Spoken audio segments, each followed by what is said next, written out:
kulankii 19aad ee qurba joogta Ogaadeniyan ayaa maanta ka furmay magaalada London ee dalkan Britain iyadoo kulankaasina ay ka qayb galayaan jaaliyadaha Ogaadeniya iyo waliba ururada u ololeeya madax banaanida deegaanadaasi.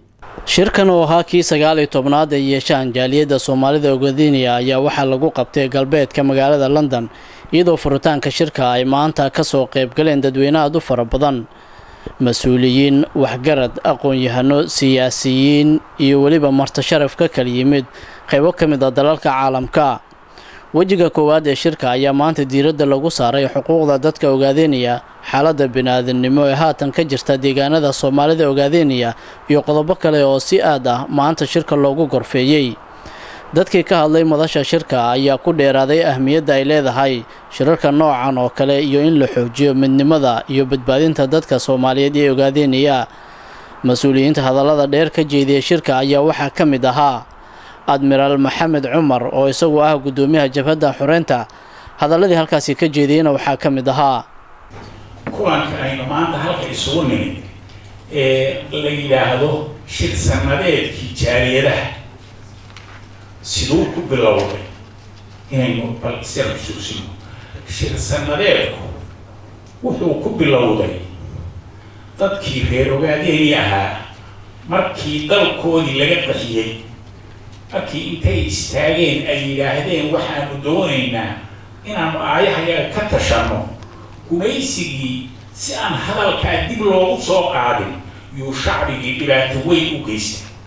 annaga mowqifkayagu urur ahaan waa kii diyaar baanu u nahay inaanu Itoobiya wax wada hadallo, diyaar baanu u nahay haddii uu jiro yacni garab saddexaad oo dhexdhexaad ah oo arrinta dhexdhexaadiya, diyaar baanu inaan la hadallo, meel kasta kula hadallo, waqti kastaba diyaar baanu u nahay.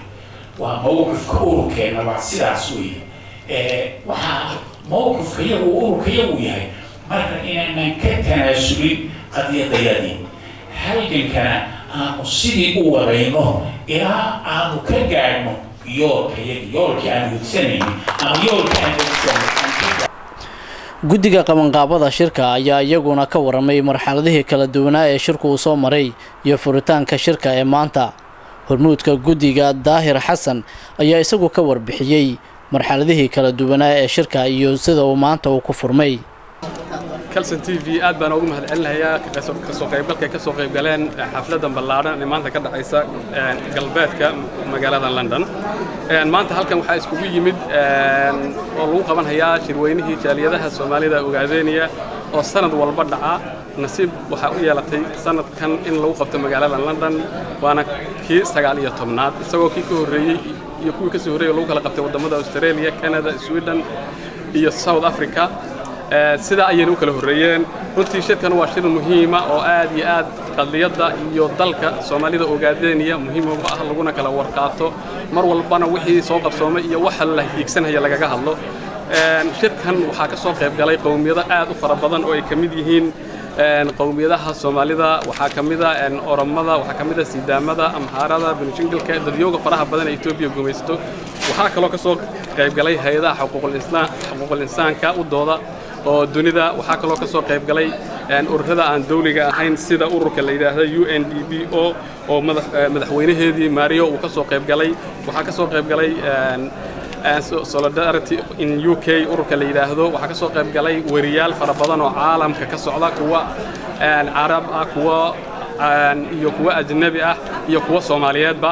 TV-yada Soomaaliyeedba iyaguna oo Kalson TV koow ka tahay baa hormuudka ah.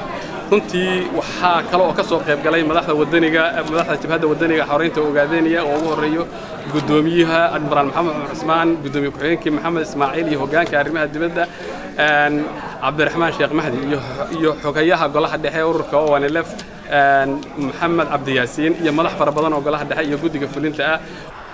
shirkan oo ahaa kii 19aad ee yeeshaan jaaliyada Soomaalida Ogaadeniya ayaa waxa uu yahay shirar sanadkiiba mar la qabto iyadoo sanadkan shirka ay martigelisay jaaliyada Soomaalida Ogaadeniya ee magaalada London.